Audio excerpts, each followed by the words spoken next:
Bueno, buenos días a todos. En principio, en esta sesión vamos a intervenir tres personas. En primer lugar, voy a intervenir yo, que soy Tomás Durán Cueva, jefe de Oficina de Planificación, que voy a hacer una presentación general de qué es el sistema profesional de temas importantes y un poco el marco en que lo hemos elaborado. Posteriormente, dos técnicos de IMO, la empresa que está colaborando con nosotros en la redacción del plan, presentarán los distintos temas importantes. Por una parte, Anabel Buenafonte y por otra parte, don Jesús Mora Colmenar. Yo, del esquema de temas provisional de temas importantes, voy a tratar de exponer tres aspectos. ¿Cuáles son los objetivos de los temas importantes? ¿Cuál es la estructura y contenido de los documentos que hemos presentado? ¿Y en qué contexto hemos redactado estos temas importantes? Muchos ya conoceréis este círculo, que es el ciclo de elaboración del plan hidrológico. La directiva marco contemplaba que se redactase un plan hidrológico inicial y luego después, cada 6 años, fuese objeto de revisión. El proceso de elaboración de un plan hidrológico tiene 3 etapas. El primero, que se llama documentos iniciales, se tiene que iniciar 3 años antes del fin del plazo del plan hidrológico. Por eso, a finales del año 2024, en diciembre, salió a consulta pública los documentos iniciales y durante el año 2025, en el primer semestre, se hizo la consulta pública y nosotros desarrollamos una serie de talleres de participación. Ahora mismo estamos en el esquema de temas importantes. Era obligatorio que se sometiese a consulta pública antes del 1 de enero de 2026 y por eso en noviembre se hizo la convocatoria. La siguiente etapa, que tendría que estar en consulta pública antes de enero del año 2027, pero el objetivo que tenemos casi todos los organismos de Cuenca es que esté disponible a finales de octubre para ir ganando tiempo, porque la tramitación, una vez sometido a consulta pública, una vez informado por los planos colegiados de la demarcación, como se aprueba por Real Decreto, conlleva una tramitación administrativa bastante compleja, con informes del Consejo Nacional del Agua, con informes de todos los ministerios que tienen participación en temas económicos y medioambientales y el informe del Consejo de Estado. Con lo cual, el objetivo de que a 31 de diciembre de 2027 esté en condiciones de ser aprobado el Real Decreto nos obliga a iniciar un poco la consulta pública un poquito antes del 1 de enero, porque si no, como pasó en muchos ciclos anteriores, no llegamos a tiempo para su aprobación. El plan hidrológico se elabora de forma coordinada con el plan de gestión de riesgo de inundación. Los dos hitos, el hito final de ambos planes, que es la consulta pública del proyecto de plan de gestión de riesgo de inundación, se hacen casi sincrónicamente, porque además tienen que tramitarse en paralelo porque son objeto de una evaluación ambiental estratégica conjunta.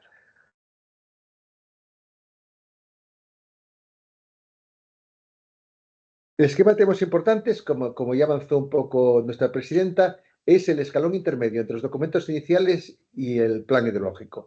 Parte del diagnóstico de la cuenca que se ha hecho en los documentos iniciales y en base a eso identifica, define y valora los principales problemas que hay en la demarcación hidrográfica. Plantea y valora posibles alternativas de actuación y trata de concretar las posibles decisiones que tiene que adoptar en su posterior configuración el plan hidrológico. Es un documento obligatorio de acuerdo con la Directiva Marco del Agua. El artículo 14 explica el alcance que tiene que tener este tema de temas importantes. Fue trasladado a nuestra legislación por la disposición adicional 12ª del texto refundido de la Ley de Aguas, y el Reglamento de Planificación Hidrológica, en su artículo 79, define claramente el contenido, alcance y tramitación que tenemos que dar al mismo. En este momento tenemos en consulta pública el esquema profesional de temas importantes. Para elaborar este documento por parte de la Confederación Económica de Cuenca, hemos partido por una parte del esquema de temas importantes del tercer ciclo de planificación, haciendo un examen de cómo se estaban cumpliendo y si seguían o no vigentes. Por otra parte, hemos visto los informes de seguimiento del Plan Hidrológico 2022-2027, los documentos iniciales del cuarto ciclo de planificación, que es la actualización del diagnóstico de cómo está la cuenca, las recomendaciones y obligaciones que la declaración de la evaluación ambiental estratégica por parte del órgano ambiental hizo cuando se terminaron los planes del tercer ciclo, en el cual cuestionaba que había ciertos aspectos ambientales que no estaban suficientemente detallados en los planes que se sometían a evaluación ambiental, Y por otra parte, una serie de documentos que elabora la Comisión Europea para orientar y coordinar la elaboración de los planes, en el que tiene gran importancia un documento que ha hecho de diagnóstico del contenido de los planes del tercer ciclo del Reino de España, en que pone de relieve una serie de insuficiencias en esos documentos y unas recomendaciones. Y el año pasado, durante los 6 meses del proceso de participación pública de los documentos iniciales, hicimos unos talleres que no nos limitamos a hablar de los documentos iniciales, sino que mediante técnicas de participación activa tratamos de ver qué opinión tenían los participantes de cómo estaban los temas importantes del tercer ciclo de planificación y qué era aconsejable incorporar, modificar o añadir en un posible esquema de tema importante del tercer ciclo de planificación.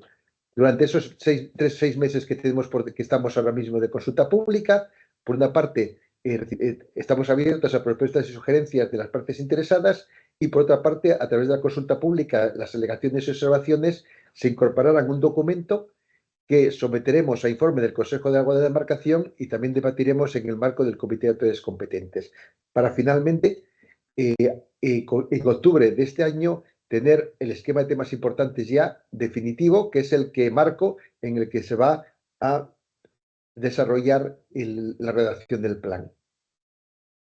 La consulta pública se hace para todos los planes hidrológicos que estamos gestionando las conferencias geográficas, planes hidrológicos de las cuencas intercomunitarias, por un anuncio conjunto de la Dirección General del Agua, para tratar de dar, digamos, más difusión, más respaldo y que al ser el proceso en toda España, pues sea más fácil que se difunda. Se publicó en noviembre del año pasado y, por lo tanto, el plazo de 6 meses de consulta pública se extiende del 29 de noviembre al 28 de mayo.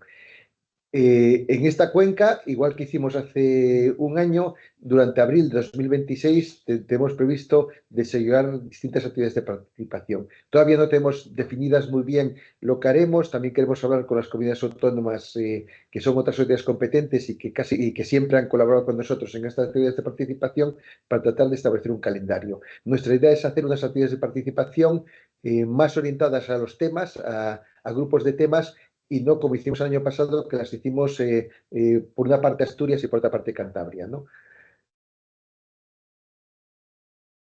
De acuerdo con lo que le decía, de acuerdo con lo que indicaba el anuncio, en la página web de nuestra confederación tenemos publicado el esquema profesional de temas importantes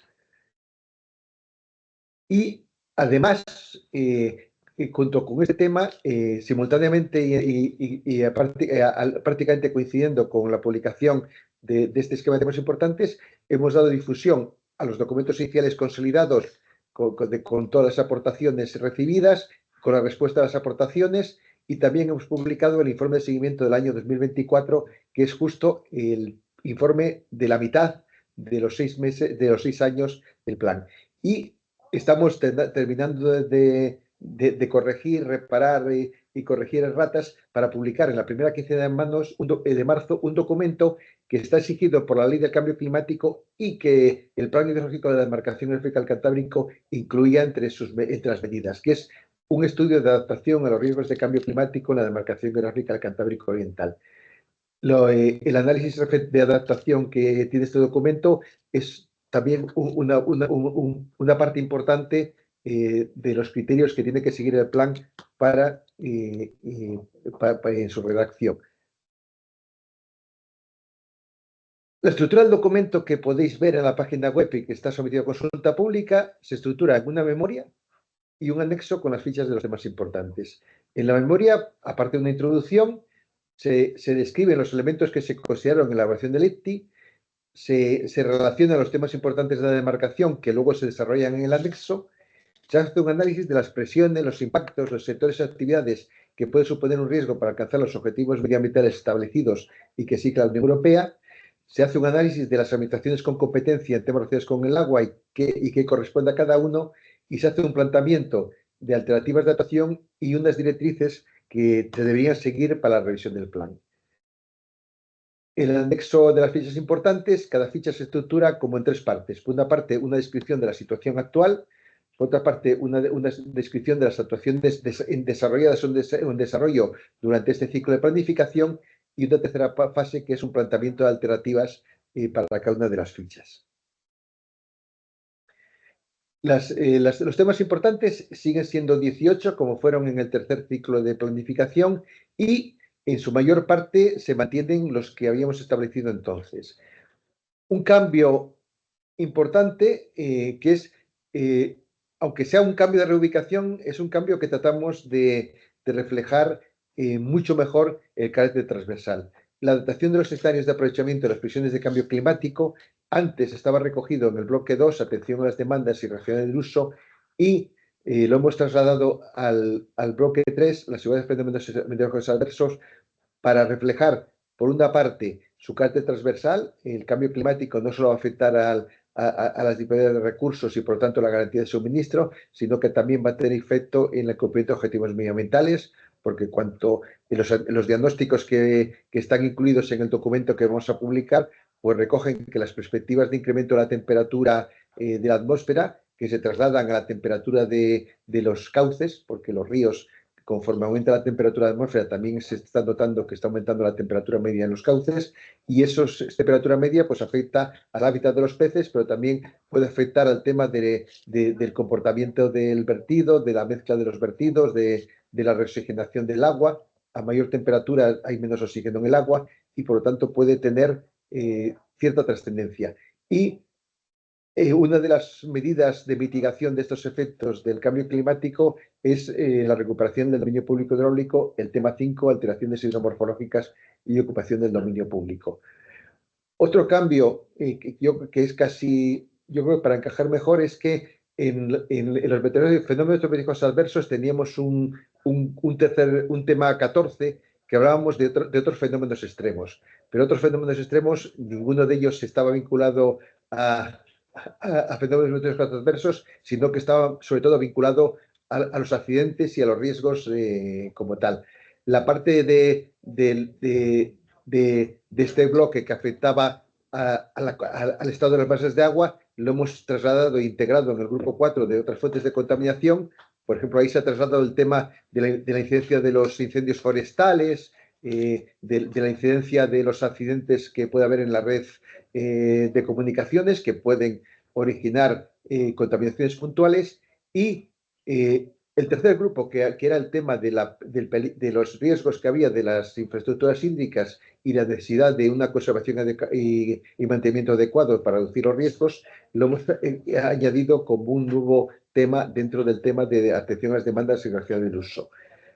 Ahí, en esto de seguridad de infraestructuras hídricas, queríamos no solo plantear el tema de la seguridad en el concepto de presas, de una explotación adecuada para evitar riesgos aguas abajo, sino también de la seguridad de infraestructuras hídricas en cuanto a que no haya el riesgo de accidentes que puedan comprometer pues la garantía de suministro, porque las infraestructuras de abastecimiento, pues un problema en la infraestructura pues conlleve cortes o restricciones de agua. Los demás temas, pues sí, son los del anterior ciclo, actualizados y comentados. ¿En qué contexto hemos formulado estos temas importantes? El primero es el estado de las masas de agua de la demarcación. La Directiva Marco del Agua tenía el objetivo de alcanzar un buen estado de las masas de agua y admitía posibles aplazamientos de este objetivo hasta el año 2027. La situación actual, no solo de esta demarcación, sino de todas las demarcaciones, o de prácticamente la mayoría de las demarcaciones del ámbito de la Unión Europea, es que este objetivo, que en el año 2000, cuando se hizo la Directiva Marco, se veía como a muy largo plazo y como alcanzable, pues estamos lejos de alcanzarlo. Y España y esta demarcación no es de las peores demarcaciones de la Unión Europea. No obstante, en nuestra demarcación tenemos 37 masas de aguas superficiales que no alcanzan un buen estado químico, tenemos 50 masas de aguas superficiales que no alcanzan el buen estado ecológico, y el resultado de la combinación de los dos, porque estar en mal estado químico, estar en mal estado ecológico conlleva un mal estado global, es que 76 masas de agua están no alcanzan el buen estado global. Es inferior a la suma porque hay masas que están tanto mal estado, no cumplen ni el estado químico ni el ecológico. Por eso la suma 76 menos de la suma de 37 más 50. La parte positiva, tenemos 258 años, 8 masas en buen estado global, que por lo tanto es la parte del vaso ya medio lleno. Y también la otra cosa positiva que tiene esta demarcación, y quizá es la demarcación del Estado español que mejor está en este tema, que es que nuestras masas de agua subterránea están en un buen estado químico y cuantitativo. El otro hito que va a afectar y que se refleja en los ETIs es la aprobación de la Directiva de la Unión Europea del año 2024 sobre el tratamiento de las aguas residuales urbanas. En el cuarto ciclo partimos de la base de que, de acuerdo al calendario de ejecución y los informes de seguimiento, todavía tenemos actuaciones pendientes de la antigua Directiva 91-2071 y actuaciones pendientes que tienen bastante retraso. Eso ha llevado a requerimientos de la Comisión al Reino de España, y dentro de esos requerimientos de la Comisión en el Reino de España hay varias actuaciones para saneamiento de agrupaciones de más de 2.000 habitantes en las que todavía no se ha alcanzado objetivo de una recolección de las aguas residuales y su tratamiento adecuado. Pero es que la Directiva de la Unión Europea 2024 añade a estas exigencias de la 91 exigencias muy importantes. Por una parte, reduce el umbral de la aprobación de población que tiene que ser objeto de una recogida de las aguas residuales y un tratamiento adecuado de los 2.000 habitantes equivalentes del año 91 a 1.000 habitantes equivalentes. Pero además, en los sistemas de saneamiento en los que ya tenemos un tratamiento, una recogida y tratamiento adecuado de las aguas, de acuerdo con la Directiva 91, añade obligaciones de hacer un tratamiento terciario y, para las de mayor importancia, un tratamiento cuaternario. Y además pone un reto muy exigente, que es que se trate de buscar la neutralidad energética en los sistemas de saneamiento. Y los que conocéis el funcionamiento del sistema de saneamiento, sabéis la cantidad de bombeos, impulsiones, oxigenaciones de agua a través de compresores que tienen unos importantes demandas de energía. Y el reglamento del dominio público hidráulico ya ha avanzado un aspecto que contempla la Directiva de la Unión Europea, que es el tema de la regulación de los alivios en las redes de saneamiento mediante los planes de gestión de las redes de saneamiento.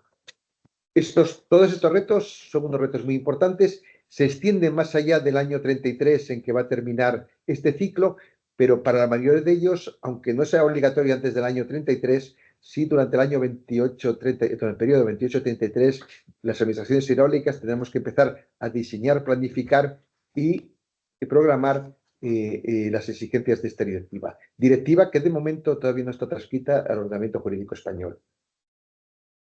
Una directiva que sí está transcrita al ordenamiento jurídico español es la directiva del año 2020 sobre las aguas de consumo humano. El Real Decreto que la trasladó se aprobó, yo creo que fue en el Consejo de Ministros anterior a la aprobación de los planes hidrológicos del tercer ciclo, en enero. Esta directiva, por una parte, contempla un análisis de riesgos en los sistemas de abastecimiento que tienen que desarrollar los gestores y, en función del análisis de riesgo, adoptar las medidas correctoras. También hace un incremento de los requisitos de control de calidad que tienen que hacer todas las administraciones involucradas, tanto las administraciones hidráulicas, los organismos de cuenca, en cuanto al control de calidad de las aguas de los cauces donde se hace captaciones para consumo urbano, como luego el control de calidad de los gestores de los sistemas de abastecimiento, en sus captaciones, en sus sistemas de tratamiento y en su entrega al usuario final. Y también establece unos tratamientos mínimos para ciertos umbrales de población que en muchos sistemas de abastecimiento de nuestra demarcación todavía no están implantados. También, se me olvidó añadirlo en esa lista, está el tema de un análisis de las fugas de los sistemas de distribución y, aunque todavía no se ha fijado, un objetivo de la Unión Europea es, en base a ese análisis de las pérdidas en las redes de distribución, establecer unos requisitos de pérdidas máximas en los sistemas de abastecimiento. Este tema puede ser muy costoso con las redes de abastecimiento que tenemos, que muchas son de hace bastantes años, pero evidentemente si logramos reducir las pérdidas en las redes de distribución, conseguiremos que, sin tener que incrementar los recursos disponibles en el cauce, sí mejoramos la garantía de satisfacción de las demandas. Y el Reglamento del Dominio Público Hidráulico, en una reciente reforma, pues ha regulado con más detalle los perímetros de protección que ya estaban en la Ley de Aguas, estableciendo la obligación de hacerlo en todas las captaciones existentes para más de 50.000 habitantes. Y aunque eso parezca que es poco, porque en nuestra demarcación sistemas de abastecimiento de más de 50.000 habitantes son relativamente pocos, es bastante más de lo que parece, porque la mayoría de los sistemas de abastecimiento de más de 50.000 habitantes de la demarcación, que son las ciudades normalmente en torno a los municipios de ese tamaño, y los consorcios y mancomunidades, tienen más de una fuente de captación, con lo cual hay que hacer perímetros de protección, no uno por sistema, sino uno por captación o por grupo de captaciones. Y también una obligación que para los pequeños ayuntamientos y para las comunidades de usuarios, pues es una complicación grave, es que en la tramitación de nuevas concesiones, en la innovación, hay que hacer el análisis de los perímetros de protección cuando se superan los 50 habitantes. Tercer reto, la recuperación ambiental del dominio público hidráulico. El reglamento de la Unión Europea del año 2024 de restauración de la naturaleza busca como uno de los objetivos, porque el reglamento abarca, no solo abarca el aspecto de los cauces, las aguas y nuestro ambiente, sino que abarca toda la naturaleza, pero en nuestro ámbito uno de los más hitos importantes es el objetivo de recuperar lo máximo posible la condicionalidad longitudinal de los cursos de agua. Se fijan unos objetivos muy ambiciosos a nivel de la Unión Europea que no están concretados a nivel de demarcación.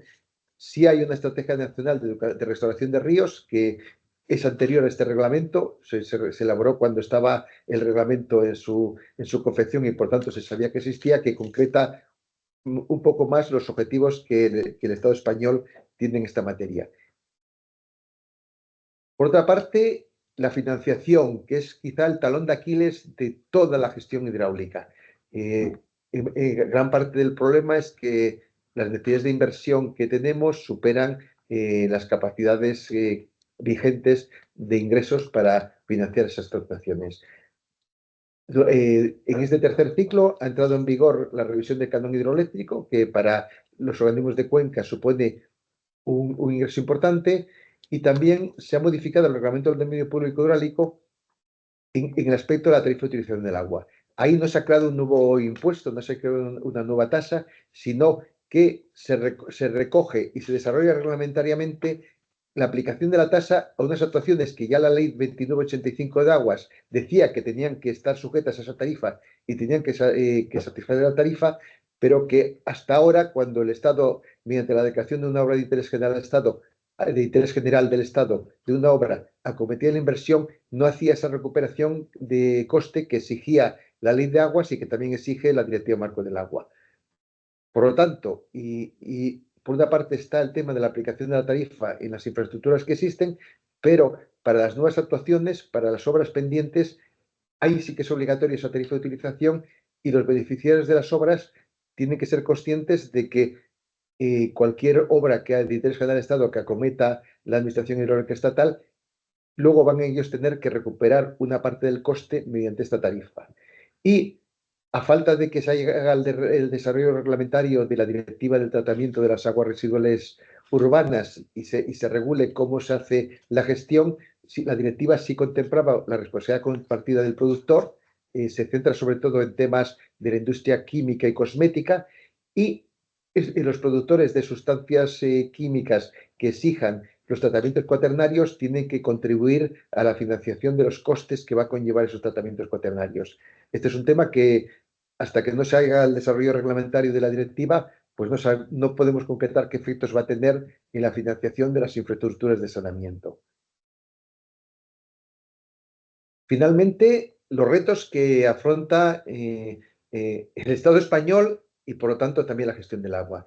Estamos en un proceso de transición de economía sin dióxido de carbono, y todavía hay ciertas incertidumbres sobre qué efectos van a tener sobre los usos de las demandas. Evidentemente, ya hay un efecto que en esta cuenca se ha notado, que es que con la paralización y el cierre de las centrales térmicas se han reducido las demandas de refrigeración de las centrales térmicas, y por una parte, pues liberan recursos para otros usos, y también liberan recursos al medio, y problemas de contaminación térmica que generaban estas infraestructuras han desaparecido.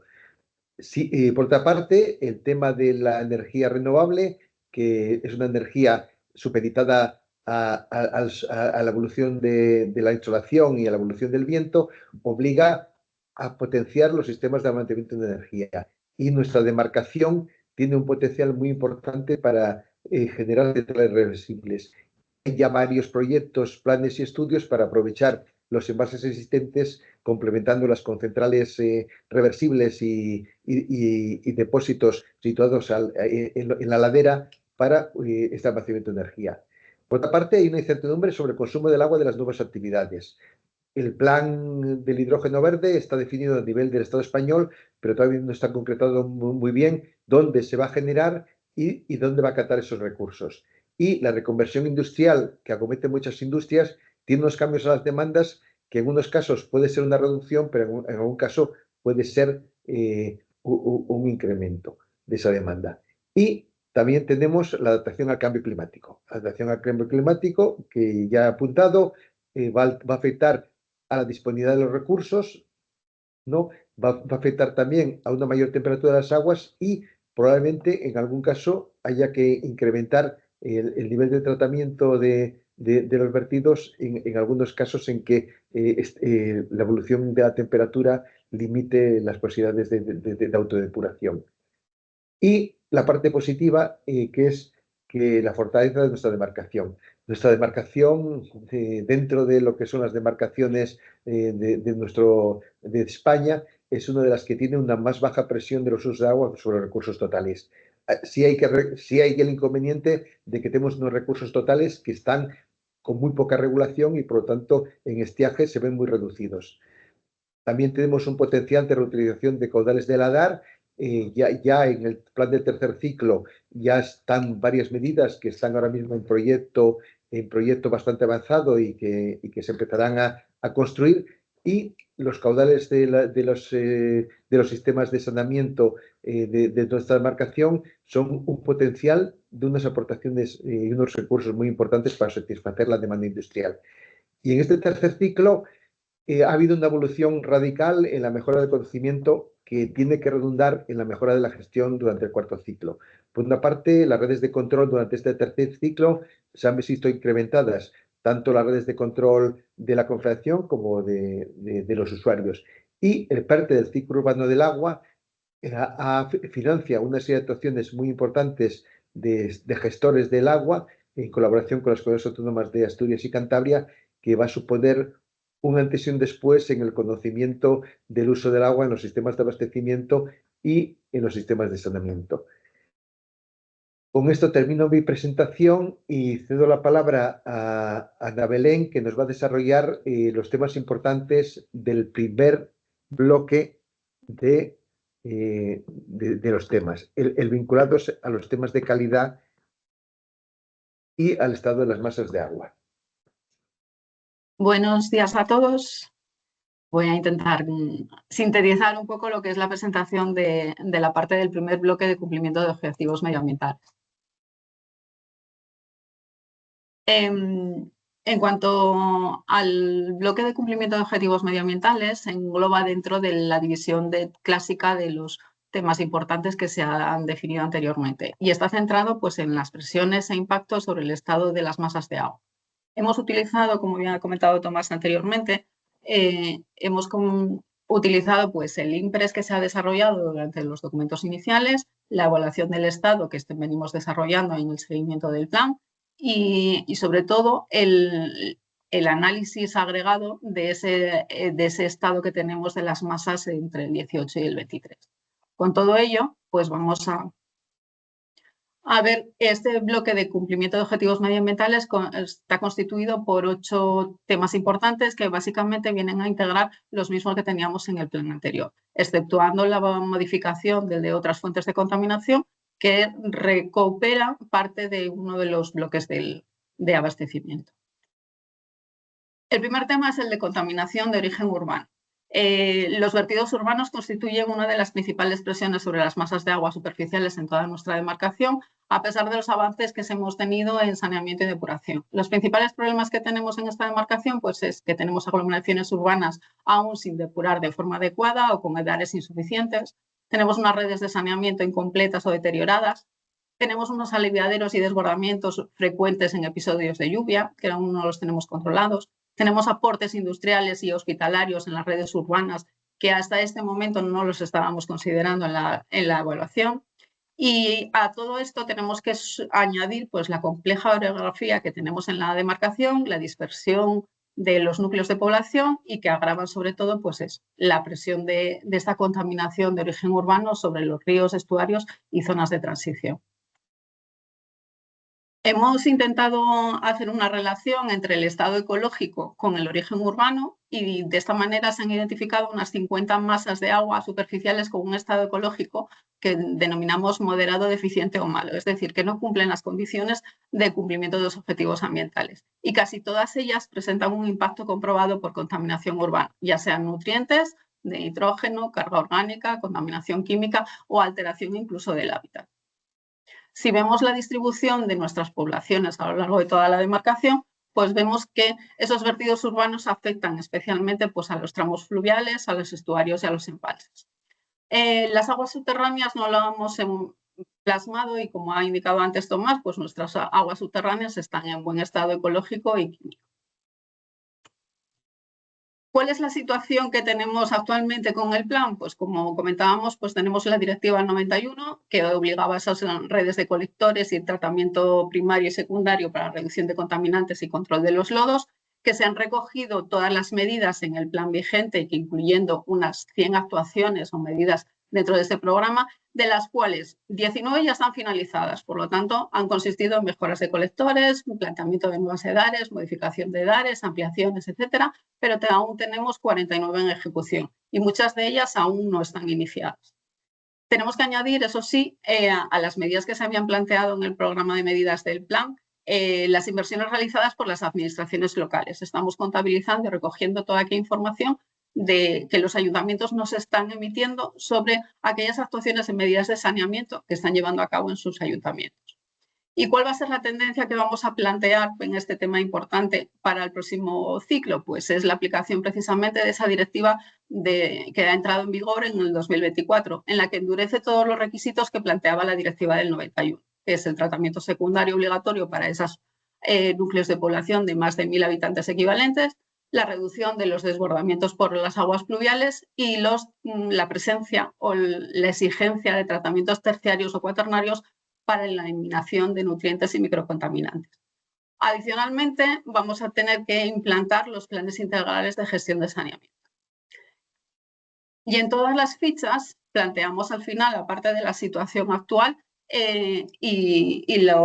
las actuaciones que estamos desarrollando durante este ciclo, lo que planteamos a futuro, las posibles alternativas, planteando una alternativa cero, una alternativa tendencial que sería dejar o terminar de ejecutar las medidas que tenemos en el plan actual y después posibles modificaciones como mejora, en este caso, de las edades existentes o tratamiento terciario y nutrientes o combinación de esta alternativa junto con otras soluciones descentralizadas. No voy a entrar en detalle en la descripción de las alternativas porque si no nos podríamos alargar demasiado. Cualquier información viene recogida en todas las fichas del ETI. El siguiente tema importante es la contaminación puntual industrial, a la que hemos añadido otras actividades no urbanas. Actualmente tenemos más de 500 autorizaciones de vertido, de las cuales hemos catalogado como significativas un 41%. Los principales focos de contaminación puntual industrial y de otras actividades están concentrados pues, en la zona de Aboño, el Nalón, el Nora, Álvarez, Besaya y sobre todo todas las zonas portuarias, Avilés, Gijón y Santander. Si bien la evaluación del estado ecológico lo habíamos atribuido a la contaminación puntual urbana, la contaminación o el no cumplimiento del estado químico lo atribuimos pues, a esta contaminación puntual industrial. En la demarcación actualmente tenemos identificadas 37 masas que se pueden asociar a la presencia de sustancias relacionadas con estos focos potencialmente industriales.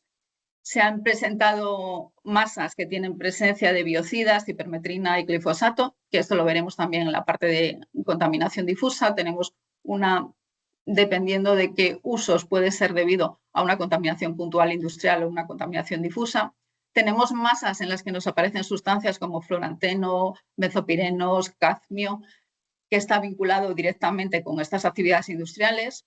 Tenemos problemas en los estuarios portuarios por el posible efecto acumulativo de los sedimentos. Y finalmente tenemos vertidos indirectos a las edades que dan lugar a un riesgo de saturación. La alimentación de una edar por un vertido industrial que no está contabilizado en su diseño puede dar lugar a un pretratamiento. Podría dar lugar a que sería necesario un pretratamiento en origen de esos vertidos. El estado químico de las masas de agua en la demarcación, pues como podéis ver, se centra sobre todo en la parte occidental de Asturias, algo del Besaya y la zona de Santander. ¿Cuál es la evolución que estamos teniendo? Pues que tenemos que, a pesar de que tenemos unos avances regulatorios en materia de control de vertidos industriales, aún sigue siendo una presión industrial, sigue siendo un elemento clave. Las medidas del ciclo, las medidas que se han planteado en este plan están limitadas sobre todo porque el tratamiento de estos vertidos están financiados no por la administración, sino por la propia industria. Deberían de ser los que deberían de tomar las medidas. La administración lo que sí puede llevar a cabo es un incremento de los controles y la necesidad de revisar las autorizaciones según las normas de calidad ambiental. ¿Cuál va a ser la tendencia que vamos a llevar para el próximo ciclo? Pues es un refuerzo del control de esas sustancias prioritarias y peligrosas, una vigilancia más exhaustiva en los vertidos conectados a las redes urbanas, mayor exigencia en los pretratamientos industriales, integración de datos y coordinación con los gestores de saneamiento y una alineación pues también con la directiva del 24/30/19 en relación a los microcontaminantes y los vertidos indirectos.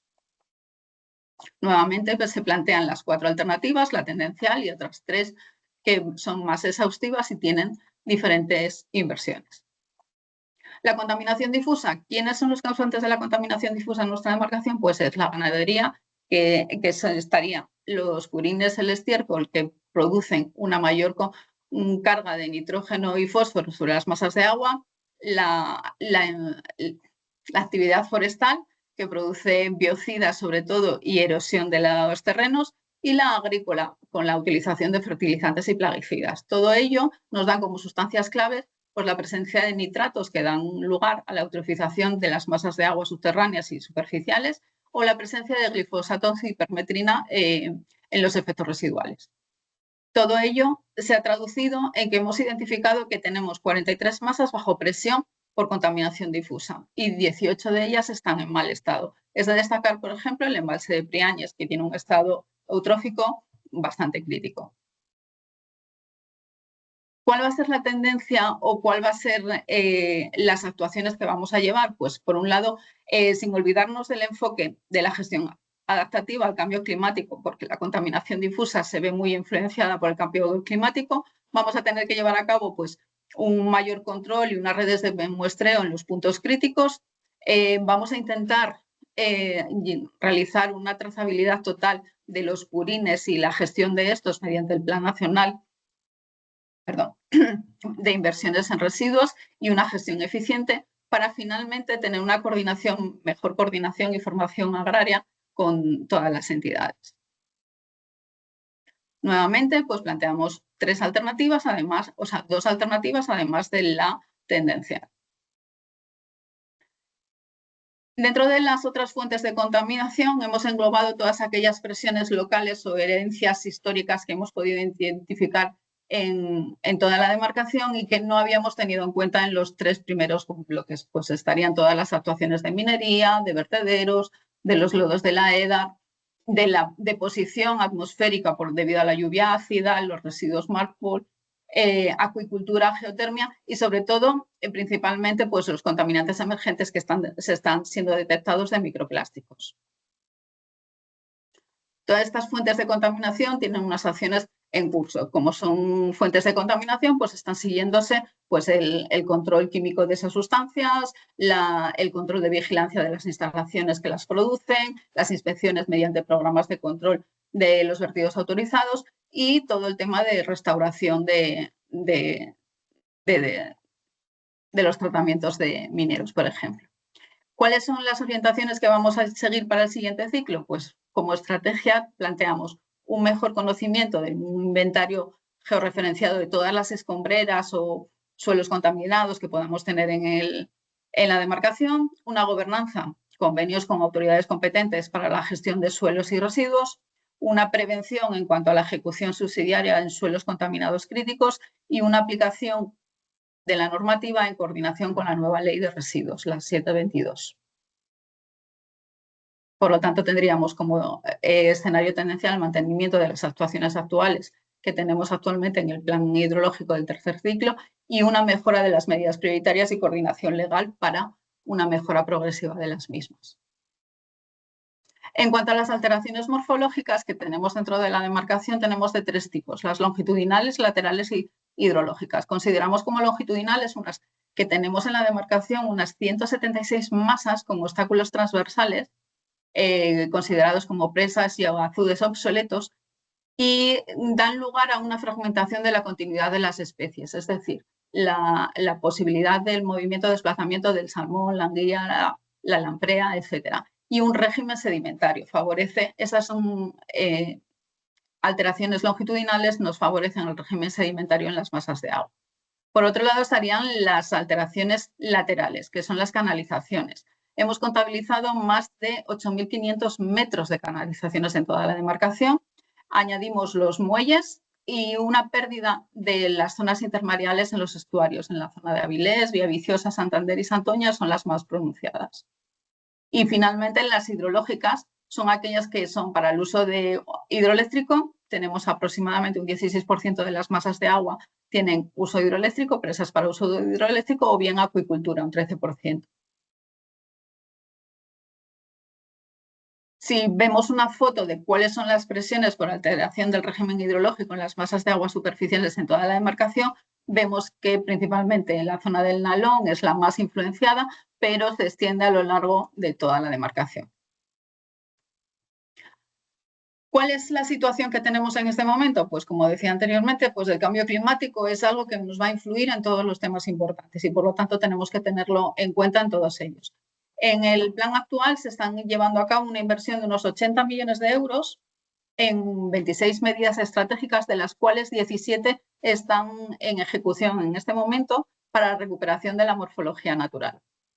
Entonces, lo que vamos a tratar es precisamente de llevar una mejora progresiva de estas actuaciones para un futuro. En cuanto al mantenimiento de los caudales ecológicos, el plan vigente define los caudales ecológicos tanto a través de caudales mínimos mensuales como caudales máximos en tramos regulados o bien con unas reglas en el periodo de sequía. Además, se realizan unos valores específicos de los caudales ecológicos a las masas que están ligadas a la red Natura 2000. Se está trabajando principalmente en la implantación y el seguimiento de los caudales ecológicos en las distintas masas de agua. Se ha ampliado la red SAI de la Confederación y se ha llevado hasta unas 60, en este momento están disponibles y operativas 62 estaciones de aforo a lo largo de toda la demarcación y están clasificadas según la calidad de las distintas masas de las distintas estaciones. Pero tenemos prácticamente casi todas las mayoritariamente todas las masas de agua con una estación de control. Aparte de ello, se llevó un control de unas 39 inspecciones, de las cuales en su primera instancia han sido favorables en un 79%, un 75%, y tenemos 124 presas ya adaptadas a los caudales ecológicos. De todas formas, se está llevando a cabo estudios de revisión de la tasa de cambio y regímenes de crecidas en una fase previa. ¿Qué ha ocurrido en el diagnóstico de los incumplimientos de caudales ecológicos del 23-24? Pues que mayoritariamente se ha cumplido, pero tiene la peculiaridad de que este año ha sido un 14% más seco de los anteriores. Entonces, esto posiblemente, esos incumplimientos se deben no solamente a presiones antrópicas, sino más bien al predominante cambio en los ríos no regulados. En cuanto a las inversiones o las medidas que se están llevando a cabo, la inversión del plan hidrológico es de 5,6 millones de euros, de las cuales la red SAI es en la que se lleva la mayor partida el desarrollo de la telemetría en tiempo real de la demarcación. El seguimiento para el próximo plan, lo que pretendemos es hacer una revisión de esos caudales ecológicos, sobre todo haciendo hincapié en esas masas con fallos de origen natural, la optimización para el ajuste de los estiajes críticos, estaciones de control más específicas en las zonas de Red Natura 2000 y, evidentemente, el análisis de los caudales extremos por el efecto del cambio climático. Todo este tema de mantenimiento de caudales ecológicos está siempre dentro de ese ciclo de mejora continua, que tenemos una validación, revisión, diagnóstico, seguimiento e implantación. Por lo tanto, vamos a volver a hacer una revisión de los caudales ecológicos que tenemos en el plan. Tenemos nuevamente las alternativas. Y luego tenemos las especies exóticas invasoras. Son aquellas especies que han sido introducidas por el ser humano y que se exponen generando impacto sobre la biodiversidad del medio. Se caracteriza porque dentro de la demarcación tenemos identificadas unas 35 especies exóticas invasoras, lo cual nos proporciona un 86% de masas totales ocupadas por estas especies, entre unas y otras. Destaca sobre todo la cordelia, el plumero. Está en un 82%, tiene una proliferación masiva, sobre todo en las riberas de los ríos y en los estuarios. Y luego también se puede destacar pues, el cangrejo rojo, que tiene un fuerte impacto ecológico en las aguas continentales. ¿Qué es lo que hemos detectado en el seguimiento de estas especies exóticas invasoras? Pues que tiene una tendencia de un incremento muy progresivo en la colonización de los cauces fluviales, por lo tanto constituye uno de los principales problemas. Está favorecida sobre todo por el cambio climático y por el aumento de las temperaturas. La mayor presión se produce en los estuarios y en los sistemas dunares costeros y por lo tanto seguimos teniendo problemas en esas zonas. Y luego, además, estamos teniendo un control específico del mejillón cebra desde el Ebro. Y para finalizar dentro de este bloque, pues serían la protección de los hábitats y especies asociadas a las zonas protegidas. La Directiva Marco exige que la protección de los ecosistemas acuáticos y terrestres dependientes del agua como un eje de planificación. Tenemos un marco común entre la normativa europea y la normativa estatal, que tratamos de aunar las directivas de aves, directiva de hábitats y la ley del patrimonio natural, y la integración de la Red Natura 2000 en el registro de zonas protegidas nos va a asegurar que la gestión hídrica no sea solo un reparto del recurso, sino que sea una herramienta vinculante para que permita llevar a cabo la conservación de la biodiversidad. Con todo ello, ¿qué necesitamos? Pues una gestión compartida con las comunidades autónomas para la Red Natura 2000 y la integración de los objetivos de conservación específicos dentro del propio plan hidrológico. Dentro de nuestra demarcación nos encontramos con zonas de protección de hábitats o especies, LICs, cepas y CECs. Tenemos aún 8 LICs que están asociados a 30 masas de agua. Las cepas son 24 asociadas a 103 masas de agua y los CEC de especial conservación son 71 asociados a 176 masas de agua. En total tenemos 103 zonas de protección y las masas asociadas a todas ellas, porque se solapan, son 309. La superficie total declarada sería de 8.695 kilómetros cuadrados.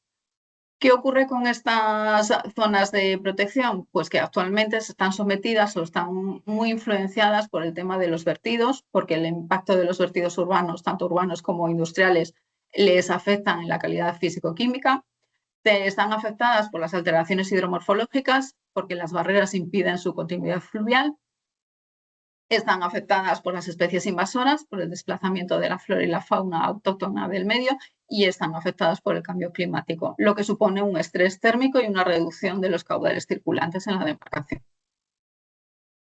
Y finalmente, pues volvemos a tener planteadas pues, 2 alternativas adicionales a la alternativa tendencial del conocimiento y coordinación o la gestión y restauración de los medios. El establecimiento de los caudales ecológicos va a favorecer los objetivos de conservación de las zonas protegidas, porque ya habíamos comentado que se van a asociar precisamente a estas zonas, y la ejecución de proyectos de restauración de la conectividad longitudinal y lateral de las masas de agua va a beneficiar evidentemente a la protección de estas especies de zonas protegidas.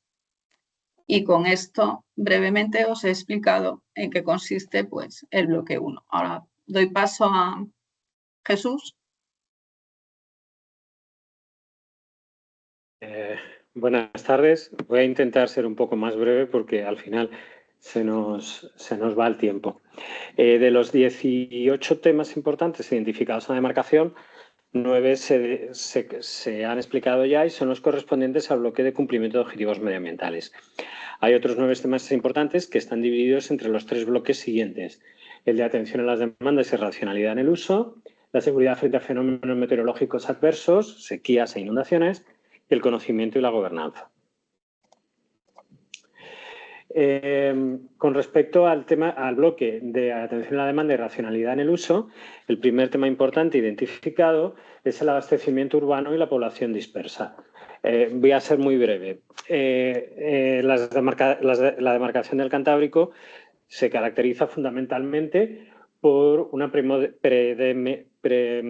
preeminencia del usuario urbano e industrial frente al usuario agrícola, a diferencia del resto del país, de la parte mediterránea española y central. Hay un gran porcentaje de población dispersa. Entonces, el principal uso de la demarcación es el uso urbano, donde las competencias son fundamentalmente de los ayuntamientos, como corresponde a las entidades locales, que son las que tienen la competencia en el abastecimiento de población, y a las comunidades autónomas con sus planes directores de saneamiento y de abastecimiento. La Administración General del Estado lo que hace es desarrollar las actuaciones que previamente ya han sido identificadas declaradas como de interés general del Estado. El plan de Cuenca del cuarto ciclo pues, recogerá todas las actuaciones que las distintas autoridades competentes, especialmente en el ámbito local y autonómico, establezcan para el usuario de abastecimiento. El problema que fundamentalmente vamos a tener y vamos a desarrollar en el plan de Cuenca del cuarto ciclo son los nuevos requerimientos legislativos que afectan al usuario urbano. Principalmente la directiva de 2020-2184 de calidad de agua destinada al consumo humano, que se ha traspuesto con el Real Decreto 3/2023. Y aquí, en este Real Decreto, se desarrollan distintos aspectos que son novedosos, que no estaban incluidos en el plan del tercer ciclo y que se van a desarrollar en el cuarto. En primer lugar, el concepto de seguridad del agua, la evaluación de riesgos, la creación de la definición de perímetros de protección. Esos 3 conceptos lo que buscan fundamentalmente es asegurar la garantía en calidad al suministro de agua para la población. Es necesario establecer un análisis y gestión de riesgos, y ese análisis y gestión de riesgos que se baja a un nivel muy de detalle. Es decir, estamos hablando de que todas las captaciones con más de 10 metros cúbicos al día o que abastezcan a más de 50 habitantes van a tener que desarrollar una evaluación de riesgos, y en esa evaluación de riesgos va a ser fundamental los perímetros de protección, porque al final las medidas, pues una vez hecha la gestión de riesgos, las medidas para minimizarlos se van a transformar o se van a trasladar al territorio en base a los perímetros de protección con criterios hidrogeológicos. Y además, dentro de este Real Decreto, se establece también una racionalidad en el uso, un incremento de la resiliencia ante el cambio climático basado en el análisis de las fugas estructurales, que a medio plazo va a conllevar unas necesidades de mejora de las redes de abastecimiento. En el plan de Cuenca se establecen 3 alternativas de actuación con un escenario tendencial en el cual se mantiene lo que ya estaba en el plan del tercer ciclo y de alguna forma no se tiene en cuenta esta nueva legislación relacionada. Esa es la alternativa tendencial, evidentemente no es la alternativa que se propone desarrollar, y se establecen 2 alternativas, alternativa 1 y alternativa 2, para la discusión en el periodo de consulta pública, donde la alternativa 1 es una mejora progresiva, en el cual se plantea adaptar a la nueva legislación, fundamentalmente al Real Decreto 3/2023, todos los sistemas de abastecimiento y los municipios con más de 10.000 habitantes. y una alternativa de máximos, que sería la del desarrollo completo, para el cumplimiento íntegro del Real Decreto 3/2023, más el desarrollo de un plan de reducción de fugas estructurales. Aquí tienen una tabla donde se identifica quiénes son las autoridades competentes en la materia relacionadas con el uso urbano y con estos nuevos requerimientos legislativos.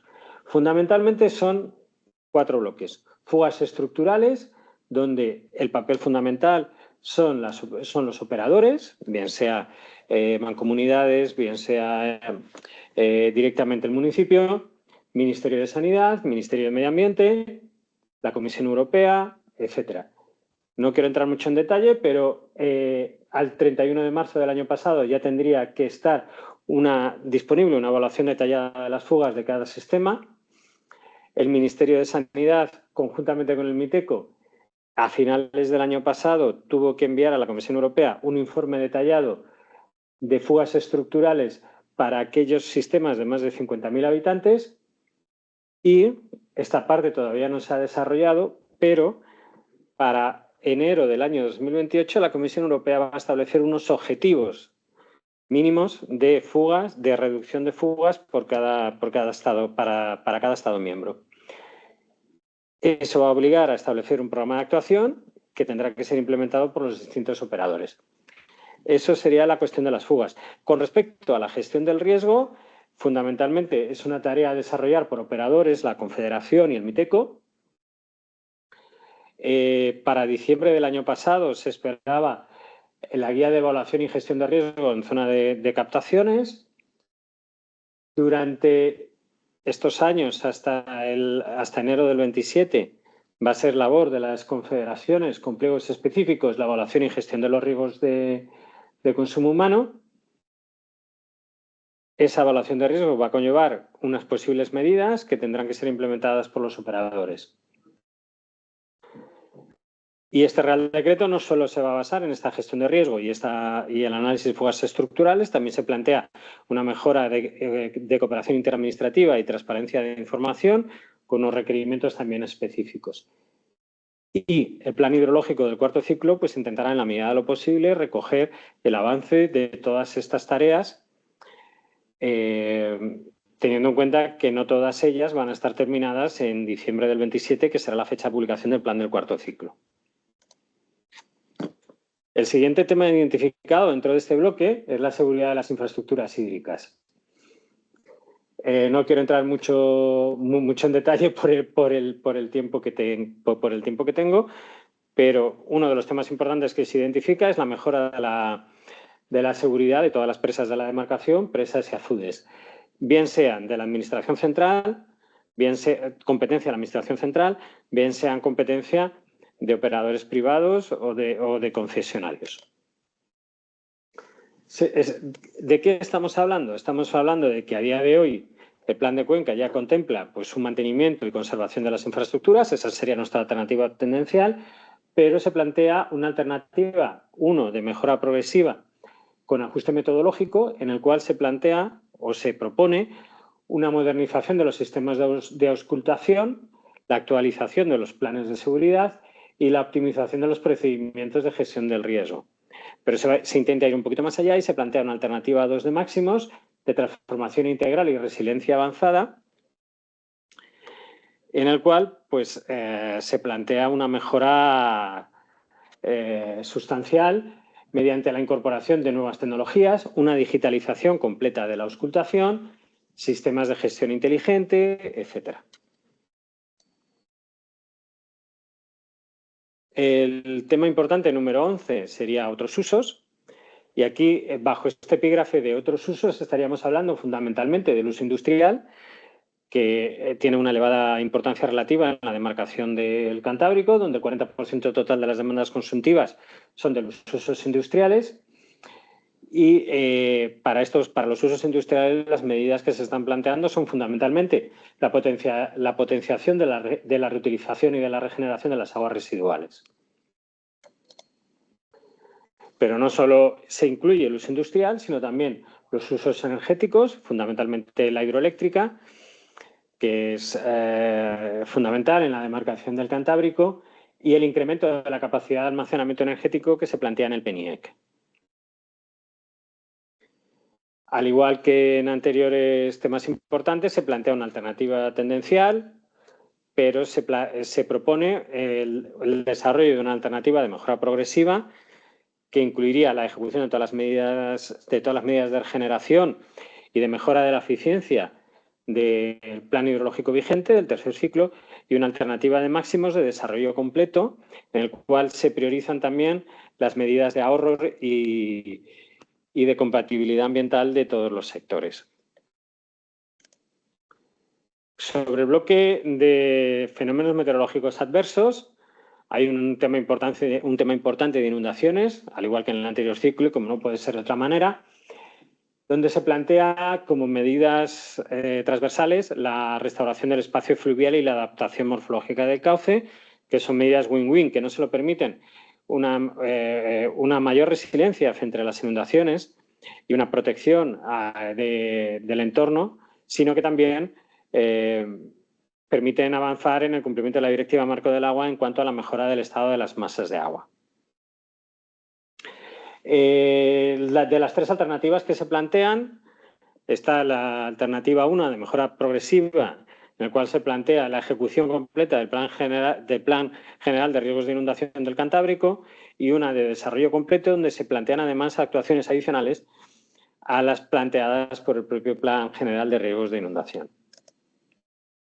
El siguiente tema importante es el de sequías, y aunque la demarcación del Cantábrico plantea como característica fundamental frente a la España mediterránea y a las demarcaciones atlánticas una mayor garantía hacia los usos y una mayor resiliencia ante las sequías, eso no implica que no sea un tema importante y que además no vaya a ser agravado por el cambio climático.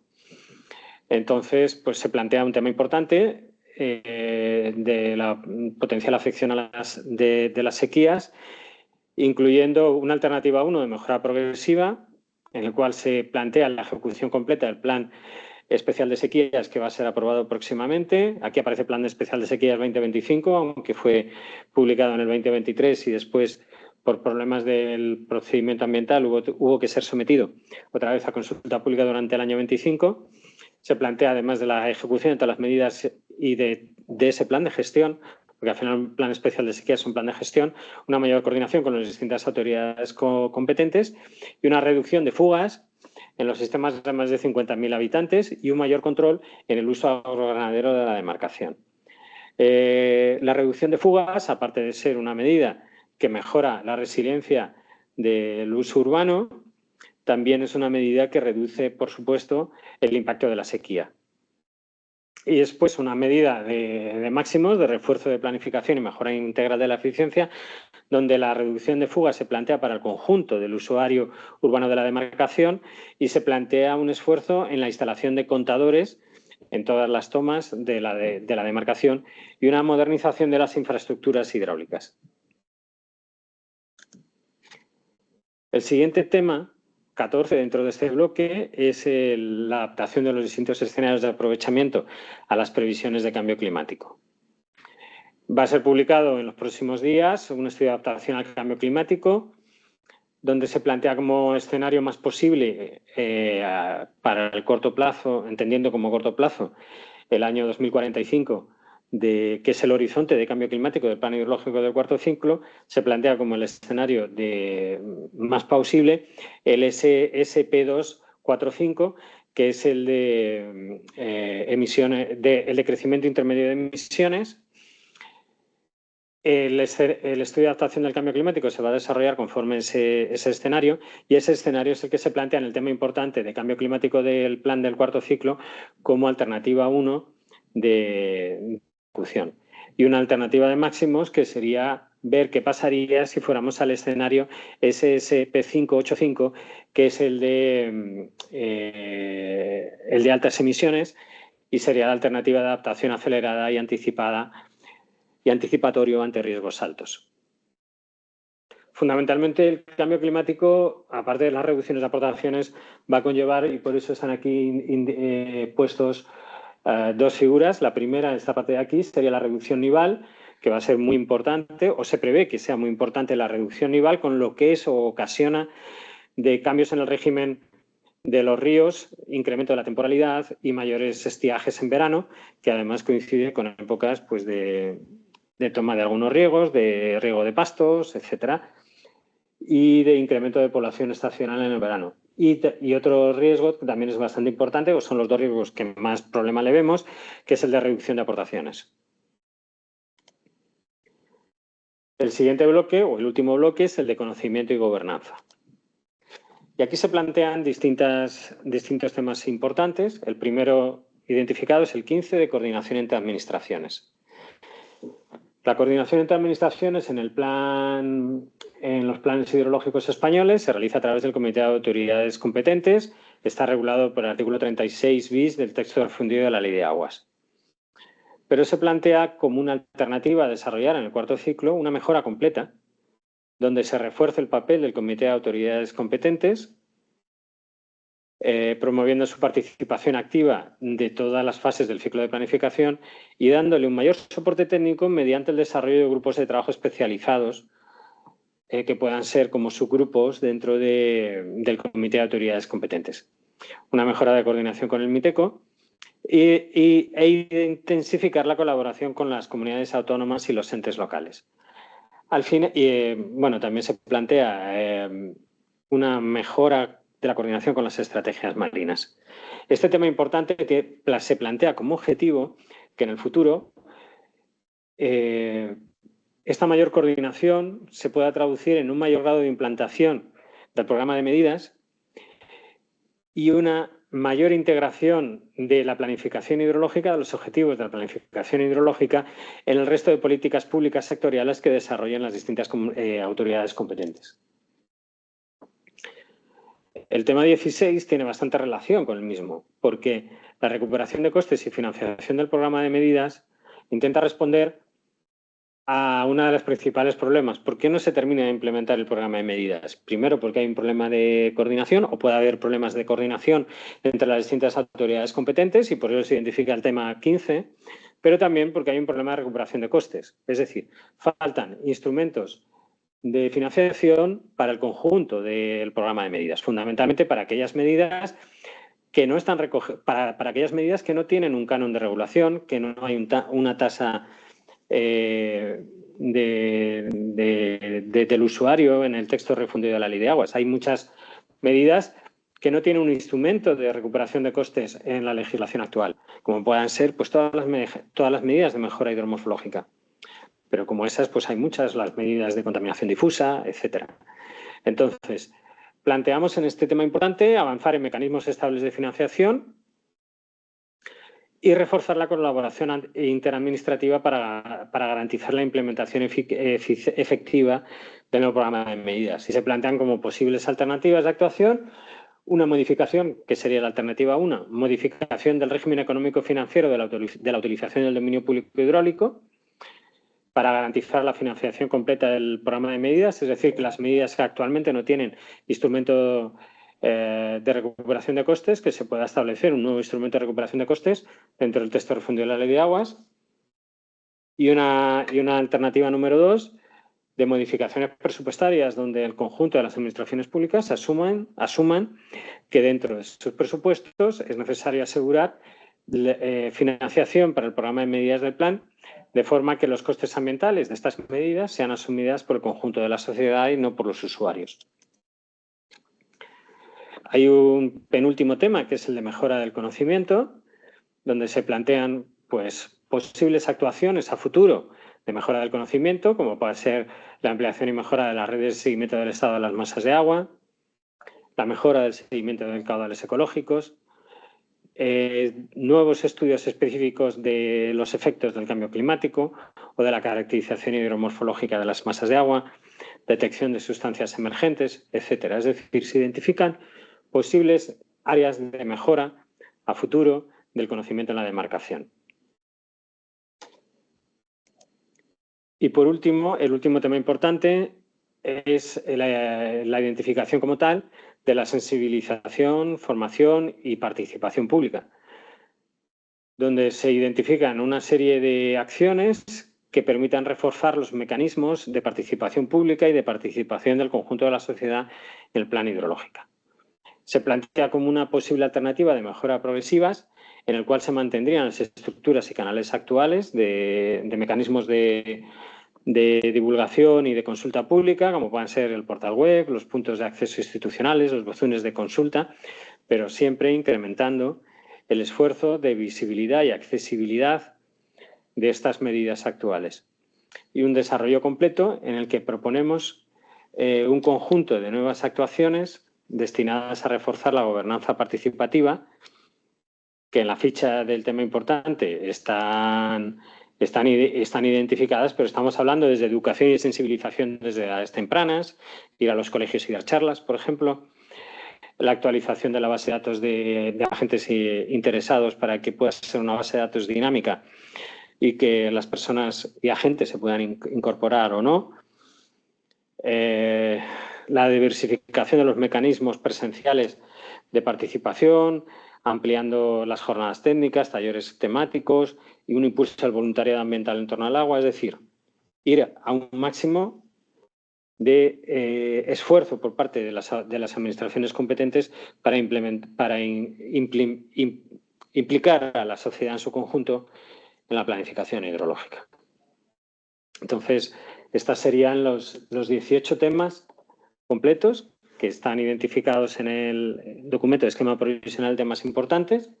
Para todos los temas hay 3 alternativas y ahora se inicia pues, una fase de consultas, de exposición, de mostrar al público todos estos temas y de abrirnos también al público y al resto de agentes y de autoridades competentes para recabar su opinión y poder implementarlo en la fase de consolidación de los documentos iniciales.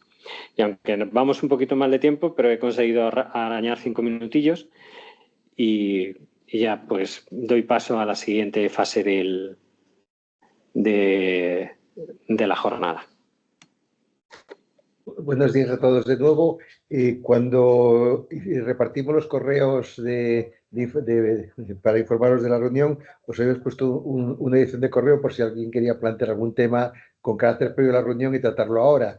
No hemos recibido así ningún correo y ahora mismo es el momento de los que estamos presentes, pues quien quiera plantear algo de más, pues tiene el mecanismo de la mano de estos sistemas de videoconferencia y para plantear las preguntas que considero oportunas.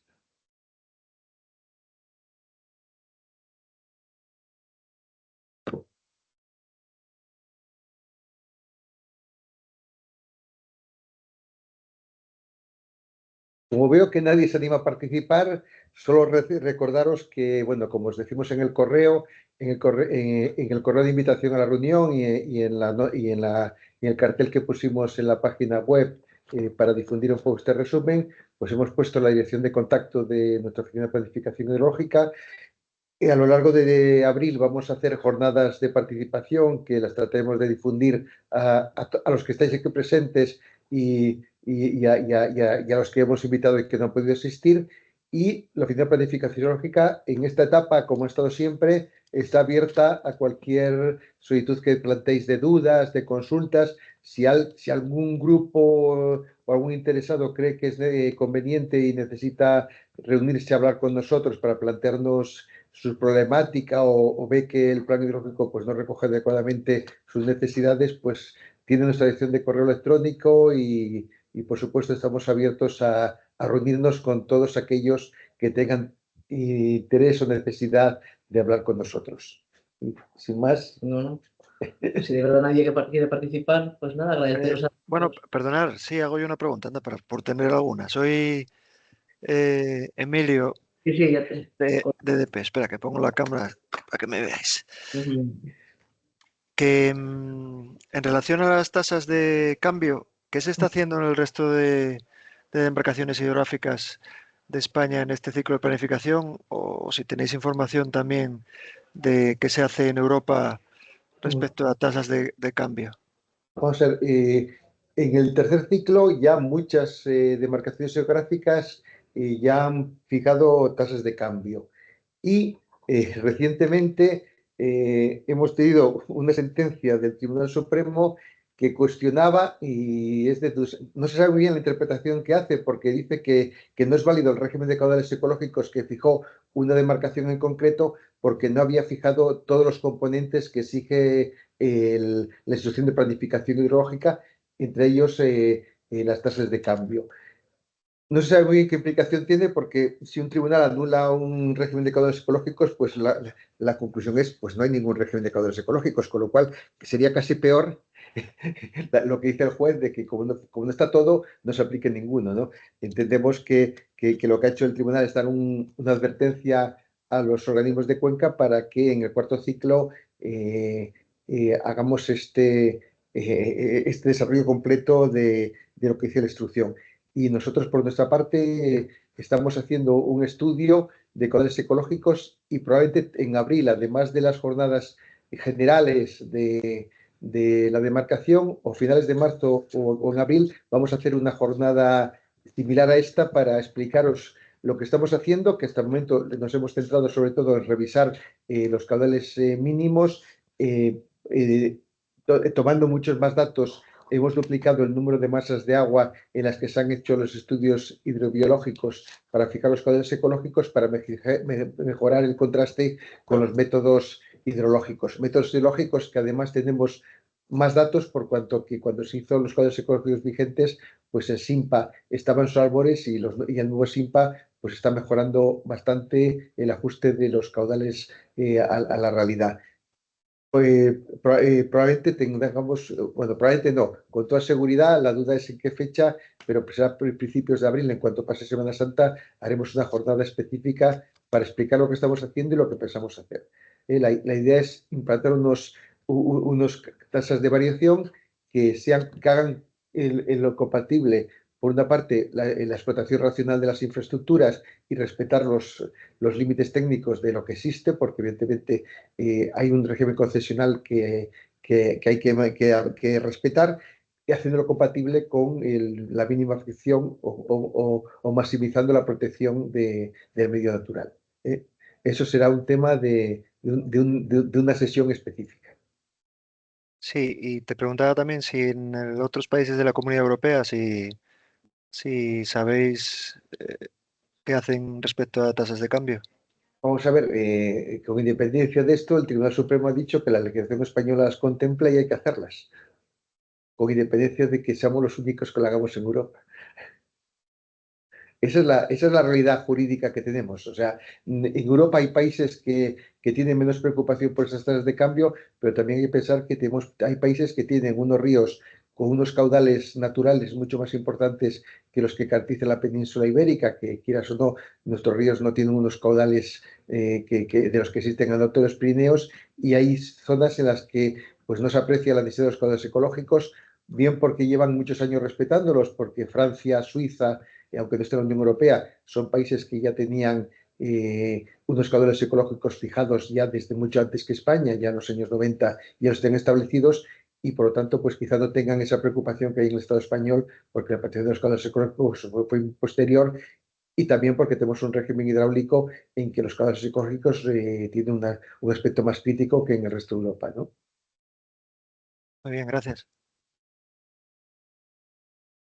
Hola, buenas. Yo quería hacer otro comentario. Me llamo Nacho Pérez, soy investigador del Instituto de Hidráulica Ambiental y, y una cuestión, un tema importante que suelo echar en falta en los planes hidrológicos es el- más el reconocimiento de, de los beneficios, o mejor dicho, de los servicios que los ecosistemas terrestres pueden jugar en el ciclo hidrológico y en el estado de las masas de agua, y también de ciertos riesgos ambientales, como, ¿no?, el de inundación, el de sequías. Creo que los planes dentro del plan hidrológico se comenta o se enfoca mucho en, en la parte ecosistémica como receptores de ciertos impactos que pueden venir provocados por la red fluvial, pues por ejemplo, pues la detracción de caudales o fuentes de contaminación o ecosistemas que están más asociados al dominio competencial de la Confederación. Pero, sin embargo, me falta un poco como esa parte de esos ecosistemas como proveedores de servicios.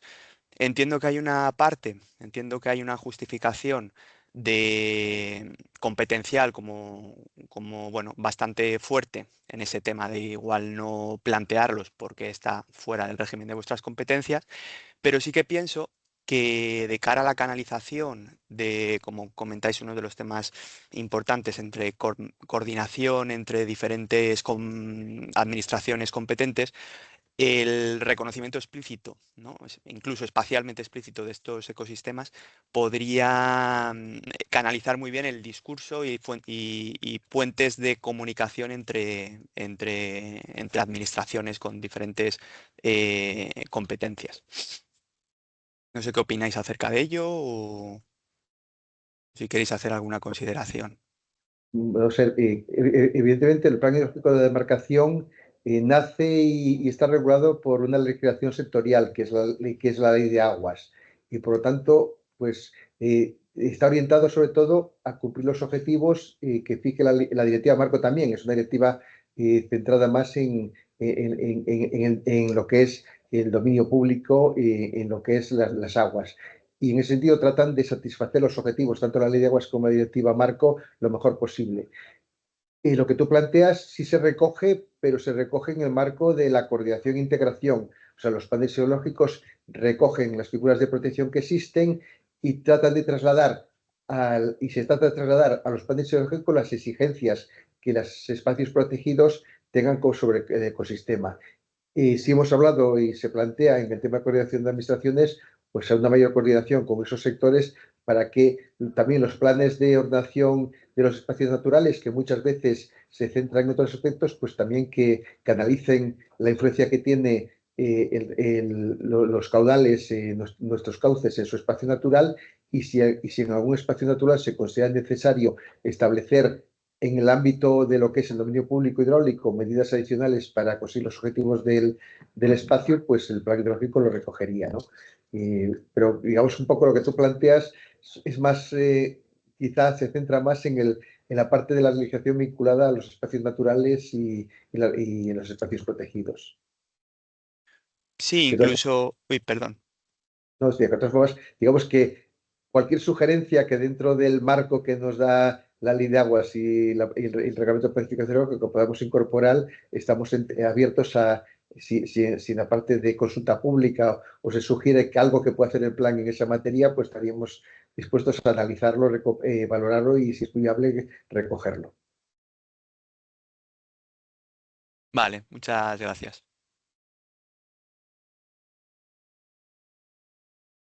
¿Qué más? ¿Se anima? Pues no. Pues nada, parece que ya no hay más aportaciones, así que nada, agradeceros a todos la participación en esta jornada y también animaros a participar en los talleres que se os harán llegar las invitaciones, y también pues lo que veáis de los documentos que están en consulta pública, pues realizar cuantas aportaciones creáis convenientes, que sin duda van a favorecer que hagamos un plan mejor y que más satisfactorio para todos. Así que eso, muchas gracias a todos. Igualmente, hasta luego. Muchas gracias. Hasta luego.